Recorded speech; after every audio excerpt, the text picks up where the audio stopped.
د هغې نه به دې ورور تپوس کړی دی یو که یو سړی خوراک وکړي څه شی وخوري ډوډۍ وخوري او بیا خوله کنګال نه کړي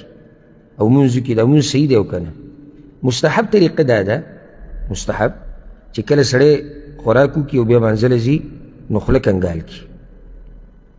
د هغې دوه فایدې دي که د غاښونو کې څه اثرات د خوراک پاتې شوي نو هغه به صفا شي خبره ده چې د خولې نه به بین نه راځي ځکه شریعت وایي مسواک استعمال که کله چې مانځه ته ودرېږي د دې دپاره چې خوله صفا شي خو دا مستحب دی او چې مستحب ویلی شي څه مطلب شو که چا ونه کړو نو ګناهګار نه دی نو که چېرته چا خوله کنګال نه کړه او مونځ یې وکړو نو مونځ یې صحیح دی او په دې الحمدلله دلیل دی امام احمد بن حنبل حدیث راوړی صحیح حدیث دی عبدالله بن عباس رضی الله عنهما وی رأیت رسول الله صلی الله علیه وسلم یأکل عرقا من شات ثم صلى ولم يمضمض ولم يمس ماء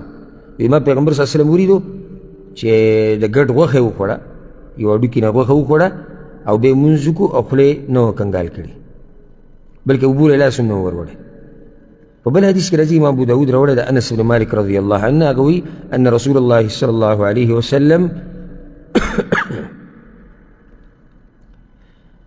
أن رسول الله صلى الله عليه وسلم شرب لبنا فلم يمضمض ولم يتوضأ وصلى رسول صلى الله عليه وسلم یو پیر پی وڅکلو او بیا یې خوله کنګال نه کړه او نه یې اودس چاردام کړی د مونځ یې وکړو اودس یې له مخکې نه روغ نو دې حدیثونو نه دا مسله راووته که څوک خوله کنګال نه کړي نو مونځ یې څه دی مونځ یې صحیح دی او خوله کنګالول مستحب دي نو غوره طریقه ده چې سړی خوله کنګال کړي خو که څوک یې کنګال نه کړي او مونځ وکړي نو مونځ یې څه دی مونځ یې صحیح دی